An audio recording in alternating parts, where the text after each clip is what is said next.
안녕하십니까. 통일전망대 김필국입니다. 차미연입니다. 한 달 전 무단 월북한 주한미군 트래비스 킹과 관련한 중간조사 결과를 북한이 최근 발표했습니다. 미군 내 비인간적 학대와 인종차별 때문에 월북했고 망명 의사를 밝혔다고 했는데요. 북한이 조사 결과를 공개한 시점과 방식 모두 눈여겨볼 부분이 많습니다.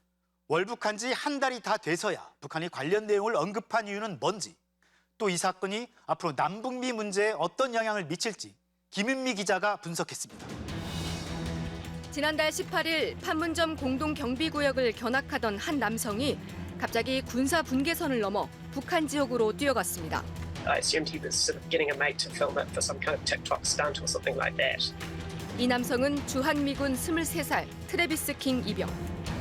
지난해 민간인 폭행 혐의로 기소돼 교도소에서 복역했고 추가 징계를 받기 위해 본국 송환 절차가 진행되던 중이었습니다. 하지만 킹 이병은 인천공항에서 미국행 비행기를 타지 않고 달아난 뒤 미리 예약해둔 판문점 견학 프로그램에 참여해 무단 월북했습니다. One of our service members who was on a tour willfully and without authorization crossed the military demarcation line. We believe that he is in DBRK custody. 미군 병사의 자진 월북은 1982년 이후 41년 만입니다. 킹 이병의 월북 이후 한 달 가까이 별 언급이 없던 북한은 지난 16일 처음으로 공식 반응을 내놨습니다. 조선중앙통신은 중간조사 결과라는 제목과 함께 킹 이병이 영내에 불법 침입했다가 북한군에 단속됐으며 미군 내 비인간적인 학대와 인종차별에 반감을 품고 월북을 결심했음을 자백했다고 보도했습니다. 불평등한 미국 사회에 환멸을 느꼈다며 북한이나 제3국에 망명할 의사도 밝혔다면서 조사가 계속될 거라 전했습니다. 미국은 이런 북한 주장이 검증되지 않았다면서 그대로 신뢰할 수는 없다는 입장입니다. We would caution everyone to consider the source here. We can't verify the comments that are being attributed to Private King, obviously. 또 우선순위는 킹 이병을 무사히 집에 데려오는 것이라면서 가용한 모든 채널을 통해 노력하고 있다고 전했습니다. 한 달 가까이 지속된 미국의 접촉 시도에도 반응이 없던 북한이 돌연 중간조사 결과를 언급하고 나선 이유는 뭘까? 전문가들은 킹 이병의 월북 이후로 북한이 비인간적 학대와 인종차별을 거론한 점에 주목합니다. 그동안 미국을 비롯한 국제사회로부터 인권 문제로 많은 지적을 받아온 북한이 역으로 미국의 인권 문제를 비난하고 나섰다는 겁니다. 킹 이병의 입을 빌리고 있지만 사실은 북한이 미국을 상대로 하고 싶은 말을 하고 있다는 말입니다. 미군 병사를 이용을 해서 미국 군대 내의 어떤 인권 탄압 이런 것 때문에 월북했다 이런 식으로 해서 북한 내부에는 어떻게 보면은 일관된 메시지를 보내는 거죠. 북한이 중간조사 결과를 발표한 시점도 눈여겨볼 대목입니다. 바로 다음 날인 17일엔 북한 인권과 관련한 유엔 안보리 공개 회의가 6년 만에 개최됐습니다.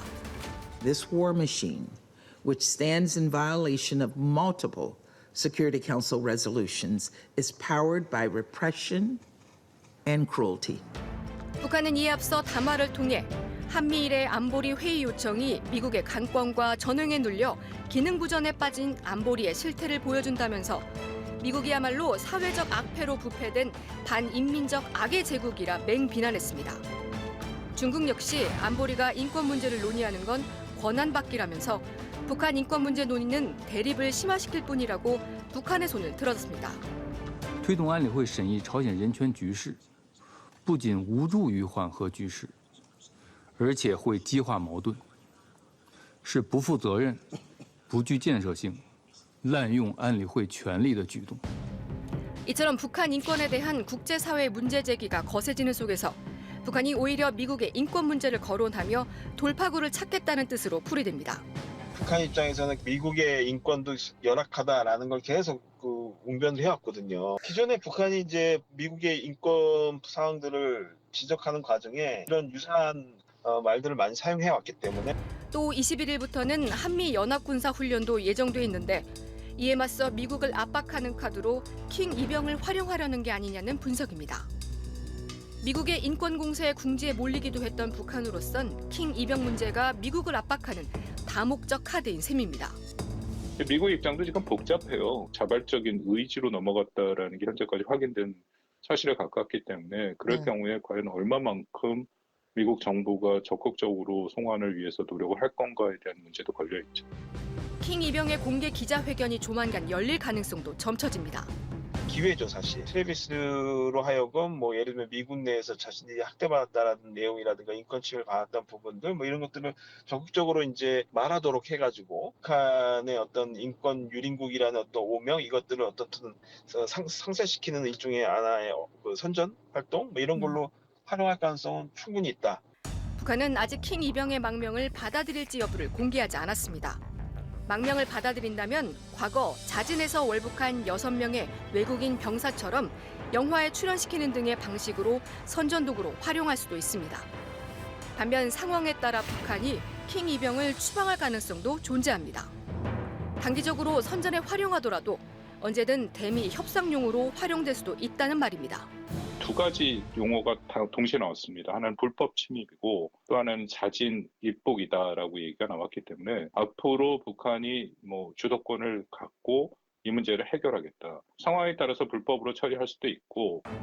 미국은 북한과 러시아 간의 무기 거래에 관여했던 기관들에 대한 제재를 단행하는 등 북한에 대한 압박 강도를 높이고 있습니다. 하지만 북한 또한 킹 이병을 지렛대 삼아 대결과 협상을 저울질하듯 맞대응에 나서면서 남북미 관계는 한층 더 복잡하게 꼬여가고 있습니다. 통일전망대 김윤입니다.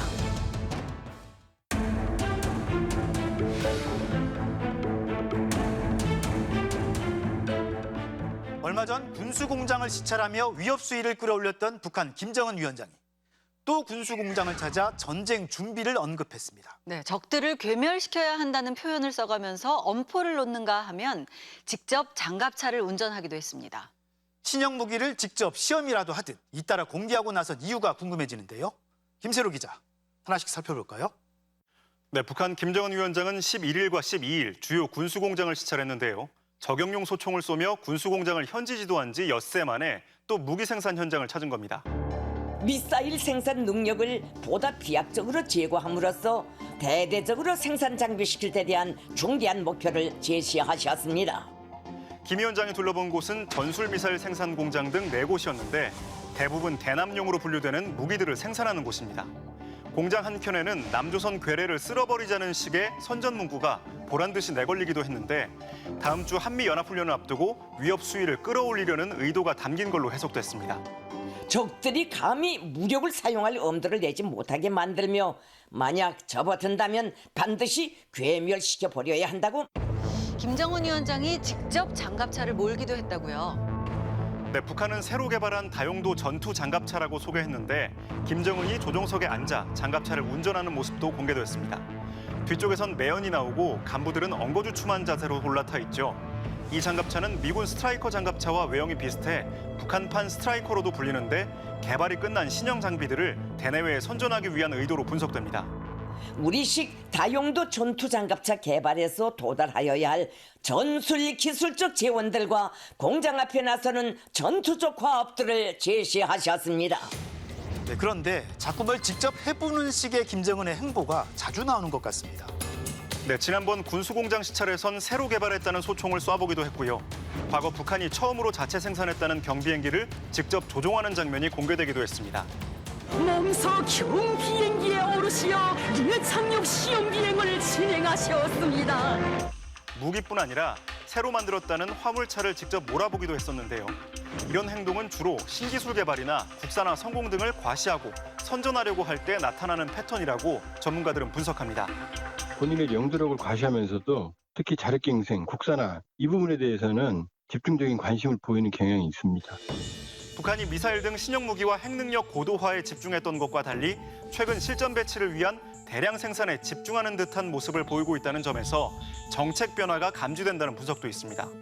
정책 우선순위가 기존하고 차원이 달라질 수밖에 없는 북한을 둘러싼 주변 환경의 변화가 지금 이루어지고 있는 거예요. 과거에는 전쟁을 레토릭으로 얘기했다면 지금 상황은 전쟁이 언제라도 발생할 수 있다는 그런 가정 아래 또 포탄 등 각종 군수물자의 대량 생산을 지시했다는 건 우크라이나와 전쟁을 벌이고 있는 러시아의 무기 수출을 의식하는 행보라는 관측도 나옵니다. 네. 이런 가운데 북한과 러시아는 서로 축전을 주고받으면서 양국 관계 강화를 거듭 강조했습니다. 네, 미국이 한반도를 핵전쟁으로 몰아가고 있다면서 오직 무력만이 해법이라고 주장하기도 했다죠. 네, 8월 15일 광복절 북한 노동신문 1면인데요. 북한과 러시아가 교환한 축전이 똑같은 크기로 나란히 실렸습니다. 푸틴은 동러 두 나라가 모든 분야에서 협조해 나가자고 썼고, 김정은은 두 나라의 친선을 100년 대계의 전략적 관계로 발전시키자고 답했습니다. 조로 사이의 친선 단결이 새 시대의 요구에 부응하여 100년 대계의 전략적 관계로 더욱 승화 발전될 것이며 김 위원장은 또 소련군 전사자를 기리는 해방탑과 소련군 열사묘에 화환을 보내는 등 최근 러시아와의 밀착 행보를 상징적으로 보여줬습니다. 화환들의 댕기에는 소련군 열사들을 추모하여 희생된 영웅들에게 이런 글발이 씌워져 있었습니다.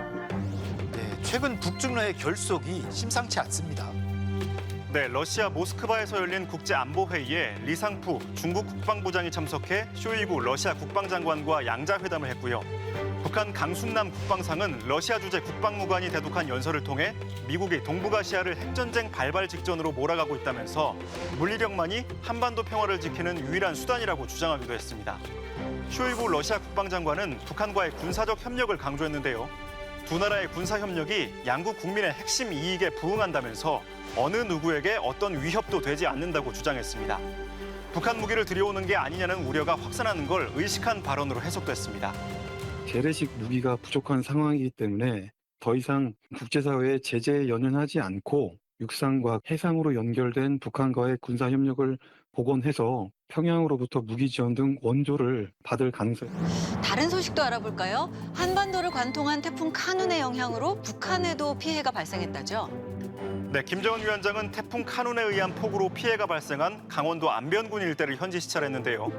북한 매체는 이 일대에서만 200여 정보, 약 60만 평의 농경지가 침수됐다고 전했습니다. 김 위원장은 이런 피해가 발생한 건 간부들의 무책임 때문이라 질타하고 예방 대책을 강구하라 지시했습니다.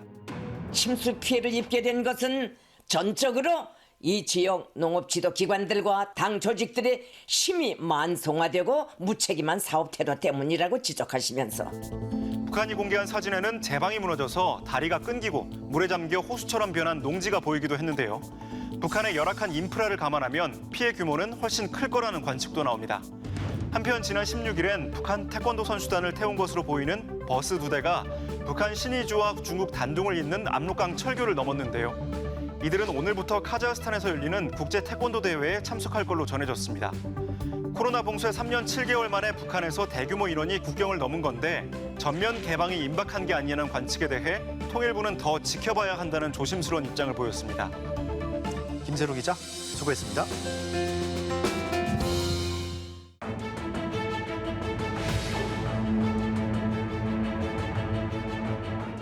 태풍이 지나가자 다시 폭염이 찾아왔습니다.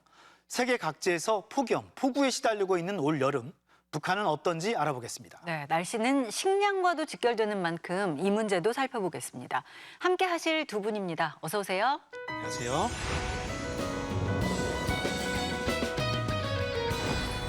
남한의 여름과 북한의 여름 한번 비교해 볼까요? 남인희 씨 어떻게 다른가요? 한국에 오니까 폭염, 열대야라는 말을 해서 여기 열대야인가? 열대지방인가? 이런 생각을 했었어요. 폭염이란 말은 잘 안 쓰고 덥다, 그냥 무더위 이 정도 쓰고 내일 온도는 30도 이상 올라갑니다. 이렇게 하면 그냥 덥겠구나 이 정도로 느꼈던 거죠. 네. 남인 씨가 북한에 있을 때 폭염이란 말 잘 안 썼다고 말씀하셨는데 요즘은 북한 TV에서 이 폭염이란 단어가 상당히 자주 나옵니다.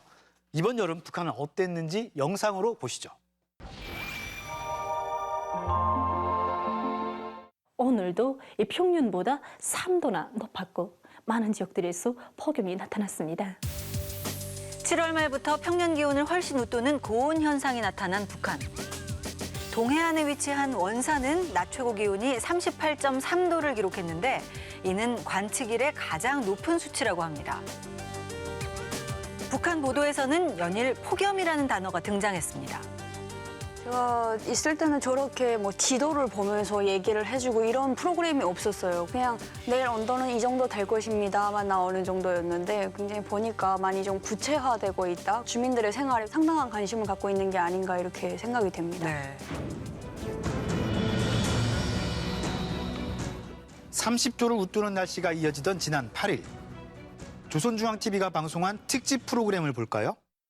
최근 세계 여러 나라들에서 발표한 자료에 의하면 우리나라의 일부 지역들에서도 폭우와 많은 비, 폭염과 같은 재해성 기상 현상들이 나타났습니다.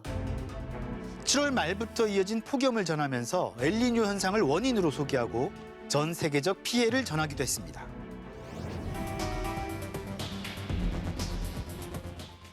북한 TV가 고정으로 편성하는 정보 프로그램에서는 폭염의 정의에 대해 소개하고 건강관리 방법도 소개했습니다. 7, 8월 장마철에는 기온은 보통 30도씨 이상으로 오르고 습도는 70% 이상입니다. 이렇게 장마철 기간에 나타나는 매우 심한 더위를 폭염이라고 합니다. 네, 북한 방송은 이런 프로그램을 상당히 자주 편성하는데요. 특히 엘니뇨 관련 특집 프로그램은 지난 5월 25일 첫 방송 이후 일주일에 5회 이상 거의 매일 나온다고 합니다. 그만큼 관심 있게 지켜본다는 거겠죠? 아무래도 이제 기후 변화가 산업 전반에 미치는 영향이 굉장히 크고 또 북한 같은 경우에 이런 이상 기후에 대한 준비를 철저히 해야 되는 상황이기 때문에 최근에 걸쳐서 이런 보도들이 많아졌고요. 30년 전하고 최근에 이 평균 기온을 보면 약 0.4도 정도의 편차가 있고 그만큼 기후가 올라갔습니다. 우리 신체로 얘기하면 이제 평균 기온이 36.8도인데 이게 0.4도 정도 올라갔다고 보면 될 정도로 기후 변화가 빠르고 급격하게 진행되고 있기 때문에 그와 관련된 보도 내용이 최근에 많아졌다고 볼 수가 있습니다. 우리는 날씨를 좀 알고 싶을 때 인터넷을 찾아보거나 또는 뭐 날씨 어플 같은 걸 많이 보게 되거든요. 저런 방송이 북한 주민들에게는 얼마나 효과가 있을까요? 굉장히 효과가 크죠. 예전에는 날씨가 한번 틀리면 정말 많은 피해가 있었어요. 내일은 하루 종일 비가 옵니다. 그래서 장화를 신고 나갔는데 하루 종일 해가 비쳐가지고 발이 그 장화 안에서 막 엄청 물크러질 정도로 그렇게 혼났던 적도 있고 이 정도로 TV에서 나오는 날씨가 북한 주민들한테는 굉장한 효과를 미치기 때문에 저렇게 나오면은 주민들의 삶에는 굉장한 도움이 될 것 같습니다. 네. 그러면 대책들은 어떤 대책들을 세우고 있나요? 북한도 최근에 보면 휴대전화 알림 앱을 통해 가지고 날씨 예보 체계를 이제 강화하라는 특별 이제 지시가 내려가기도 했었고요.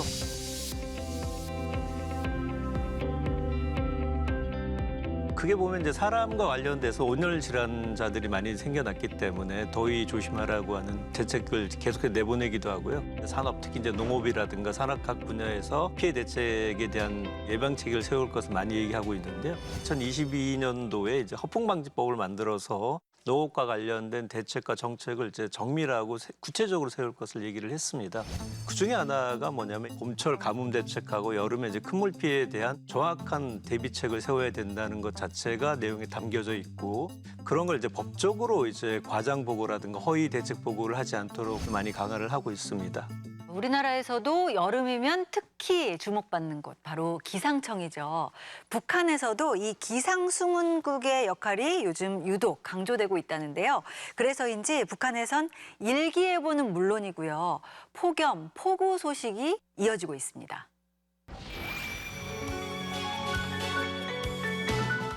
평양 미래과학자 거리에 있는 기상수문국입니다. 태풍 카눈의 영향으로 폭우가 내렸던 지난 11일. 태풍의 예상 경로와 폭우 피해 원인을 설명했습니다. 일반적으로 태풍이 이동할 때 이 태풍의 오른쪽에서 폭우와 많은 비가 내리고 센바람이 부는 곳으로 해서 위험반원이라고 하고 있습니다. 한편 태풍이 북한 지역에 상륙하자 정규 방송이 끝난 뒤에도 밤새 특보를 했는데요. 방송원들이 범람 위험 지역에 나가서 수시로 상황을 전하기도 했습니다. 태풍 6호의 영향을 계속 받고 있습니다. 수모시 현재 비 내림량은 320mm를 넘어섰습니다. 2시 30분 현재 강원도 원산지구의 태풍 상황에 대해서 전해드리겠습니다. 북한에서 이렇게 방송원들이 현장에 나가서 신속하게 정보를 전달하는 게 비교적 최근에 나타난 변화죠. 2019년부터 시작을 해가고 2020년부터는 이제 본격적으로 이런 태풍이 올라오게 되면 이제 기상 경로에 따라서 지역별로 현장에 전하는 것처럼 실시간에 가깝게 보도를 하기 시작을 했었습니다. 아무래도 예전하고 좀 다르게 방송 설비라든가 이런 송수신 시설들이 예전하고 좀 달라졌기 때문에 가능해졌다고 볼 수가 있습니다. 예전에도 기상수문국에 대해서 사람들이 되게 많이 얘기를 했었어요. 워낙에 날씨를 좀 잘 못 맞춰서 이런 말을 흔히 했었는데 기상수문국 사람들이 날씨를 잘 맞추면 그날에 달걀 하나를 상으로 준다더라. 근데 막 오늘은 달걀 못 받았겠네 이런 얘기를 많이 했었는데 최근에 보니까 저렇게 TV 방송 시간이 아닌 아침 시간에도 실시간으로 태풍에 대해서 방송을 해주고 하는 걸 보니까 확실히 농촌에 있는 사람들한테는 굉장히 도움이 되겠구나. 좀 좋은 방향이 아닌가 이런 생각을 했었습니다. 네, 이 엘니뇨 특집 프로그램도 그렇고요. 이 현장감 있는 일종의 재난 방송까지 예전에는 하지 않았는데 북한이 이 달라진 이유, 최근에 이런 보도를 위해서 노력하는 어떤 배경이 있을까요? 궁금합니다. 기후 이상이라든가 뭐 여러 문제들은 전 세계 공통으로 맞이하는 문제인데 거기에는 대응력이라든가 이런 것들은 북한이 굉장히 좀 취약합니다. 그래서 할 수 있는 최선의 방법은 이제 미리 좀 알려가지고 좀 대응할 수 있도록 자발적인 경계심을 높이는 쪽으로 하고 있고요. 산업 전반에 걸쳐서 대응력을 높이기 위해서 관심을 많이 두고 있습니다. 네, 북한의 폭염, 폭우 보도는 북한의 가장 큰 고민 중 하나인 식량 문제와도 직결되는데요. 올 여름에도 폭우, 폭염 소식을 전하면서 알곡 생산에 차질이 없도록 하라고 대비를 촉구했습니다. 지난 6월부터 조선중앙TV가 연속해서 방송하고 있는 프로그램입니다. 태풍이나 폭우가 왔을 때 농작물을 보호하는 방법과 비상동원 체계까지 영상과 자막으로 소개합니다. 8월 상순에 예견되는 기상 조건과 그에 따르는 농업기술적 대책에 대해서 알려드리겠습니다. 폭염이 한창이던 이달 초에는 기상수문국을 찾아가 예상 기온과 알곡 생산에서 나타날 수 있는 문제들을 짚어보면서 대비책을 전하기도 했습니다. 폭염 때 비오율병을 비롯한 여러 가지 병들이 심하게 발생할 수 있기 때문에 다류와 복합 살균제를 비롯한 살균제들을 한 주일 간격으로 분무해줘야 합니다. 네, 폭염이나 폭우가 알곡 생산에 미치는 영향을 예의주시하면서 대비를 촉구하는데요. 북한의 현실을 그대로 보여준다는 생각도 듭니다. 아무래도 이제 김정은 체제는 예전에 비해서 굉장히 현실적으로 좀 다가가는 모습들을 많이 보이고 있거든요. 현장에서 필요한 정보들을 제공하고 현장에서 생산성을 높여야 된다는 것을 많이 강조를 하고 있고 특히나 이제 농업이라든가 농촌 문제는 북한의 당면한 최우선 과제로 지금 삼고 있거든요. 그렇다면 식량이 확보되지 않는 상황에서는 체제도 상당히 위협받을 수 있다는 생각 아래서 배수 관리라든가 그다음에 농업과 관련된 기계 설비들 특히 이제 뽐뿌라고 북한은 표현을 하고 있는데 이런 걸 잘 갖춰가지고 피해를 최소화해야 된다는 얘기를 많이 하고 있습니다.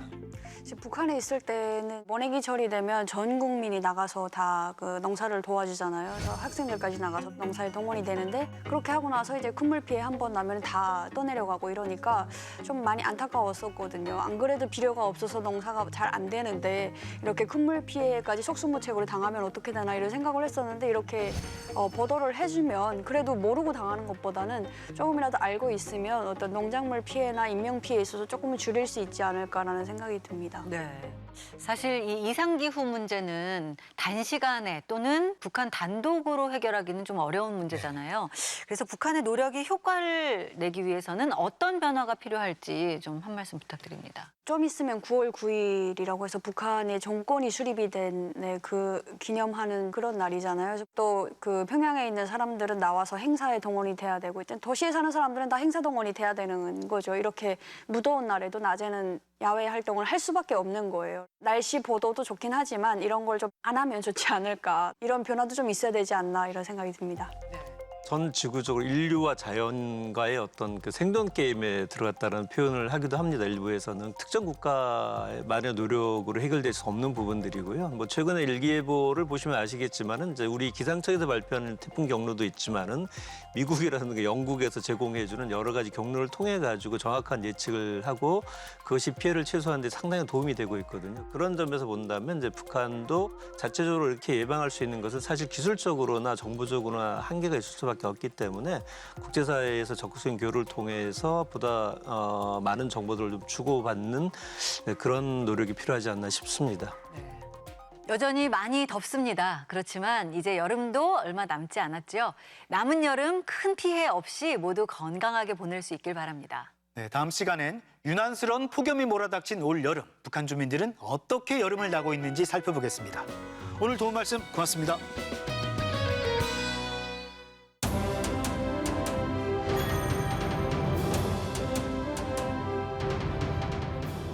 전쟁 정전협정에 따라 남쪽 비무장지대에 조성된 특별한 마을이 있죠. 바로 대성동 마을인데요. 탄생 70주년을 기념하는 행사가 얼마 전 열렸다고 합니다. 네, 정전협정과 함께 역시 70년을 맞은 비무장지대 DMZ의 역사와 유산을 살펴보는 전시도 시작됐다는데요. 그 현장을 이상현 기자가 찾아가 봤습니다. 군사 분계선과는 500m 정도밖에 떨어져 있지 않은 남측의 유일한 비무장지대 마을인 대성동 자유의 마을. 함께 조성됐던 북측의 비무장지대 마을 기정동의 인공기와 마주한 채 국내에선 가장 높은 곳에서 펄럭이는 태극기 밑에서 마을의 칠순잔치가 열렸습니다. 지금으로부터 꼭 70년 전 정전협정에 따라 만들어진 특별한 마을. 우리 대성동 마을은 한국 전쟁 이전까지만 해도 평범한 농촌 마을이었습니다. 정전협정 이후 남과 북이 각각 한 개의 마을을 그대로 유지시키기로 했으며 지금 여러분이 계신 이 마을이 바로 남측의 대성동입니다. 한여름 8월의 뜨거웠던 햇살 아래에서 펼쳐진 마을의 칠순잔치엔 인근 군 부대와 유엔사, 중립국 감독위원회 관계자들도 초청됐는데요.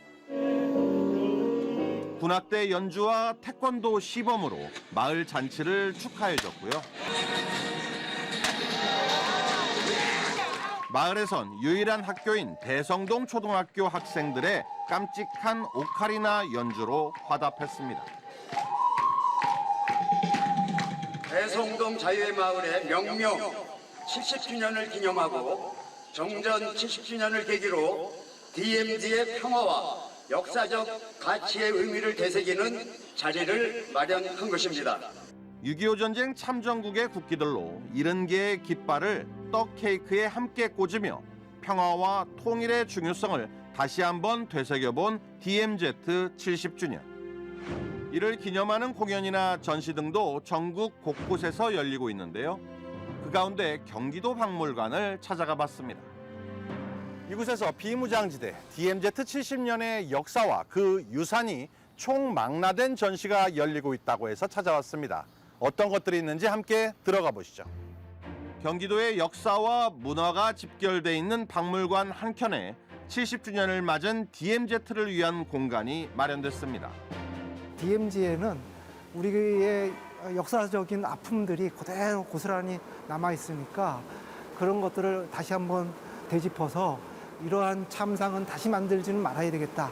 이런 뜻을 좀 널리 알리고 공감대를 만들기 위해서 전시를 기획했습니다. 군사 분계선을 사이에 두고 남북의 병사들이 대치하며 역설적이게도 중무장지대가 된 비무장지대 DMZ. 그곳엔 아직까지도 전쟁으로 희생된 수많은 젊은이들이 잠들어 있는데요. 그들이 사용했던 치약과 칫솔, 숟가락, 물통, 그리고 각종 무기들까지. 그동안 DMZ에서 발굴되고 수습된 전사자의 유품들이 우선 우리와 만나고 있었습니다. 특히 숟가락과 만년필 등의 이름이 선명하게 새겨져 있던 전사자 6명의 유품들은 이번에 일반에 처음으로 공개됐다고 합니다. 몰랐던 사실을 그래도 좀 알게끔 해줄 수 있는 전시인 것 같아요. 좀 더 좀 사실감 있게 다가오는 것 같아요. 그 전시된 순서가 조금 더 그런 것 같고. 전쟁 때 사용됐던 남북의 국기와 무기, 그리고 선전 도구였던 삐라와 각종 기념품들도 살펴볼 수 있었는데요. 아리랑 스카프라 그래가지고 미군뿐만 아니라 이제 유엔군들이 들어와가지고 이제 참전한 국가들을 이런 스카프들을 기념품으로 만들어서 가지고 갔고, 이러면서 아리랑이라고 하는 노래가 전 세계적으로 퍼져서 그 한켠에선 현재의 DMZ 모습을 살펴볼 수 있는 사진들과 함께 최근 2년여간 이뤄졌던 한반도 비무장지대 실태조사의 결과물들이 전시돼 있었습니다. 우선 북한의 기정동 마을과 남한의 대성동 마을. 그 대성동 마을 부근 밭에선 처음으로 구석기 시대의 석기가 발굴됐고요. 천연 그대로 남겨진 자연 생태. 그리고 삼국시대 신라 고구려간 전투를 시작으로 임진왜란과 병자호란, 그리고 한국전쟁까지 겪어야 했던 군사요충지, 철원 성산성 등 70년간 가려지고 잊혀져 왔던 여러 유적과 유산들도 카메라에 담겼습니다. 최대한 자연 생태를 보존하는 상황에서 서로 협력해서 조사를 해나가고 보존과 복원을 해나간다면 세계적인 관심을 받는 또 공존의 공간, 또 자연의 공간으로 남게 되지 않을까 그런 생각이 듭니다. 아직도 땅 밑에는 수많은 지뢰와 폭탄이 숨어 있고 전사자 유해와 문화유적, 사라진 마을들이 남아있다는 비무장지대 DMZ. 1000제곱킬로미터에 달하는 면적의 그 한반도 허리는 분단된 민족의 운명과 함께 금단의 땅으로 묶인 채 어느새 70년 세월을 보내고 있습니다. 통일전망대 이상현입니다.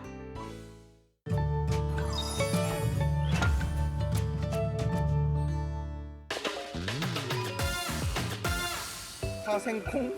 생강콩? 아닌가요? 생강콩? 생강콩?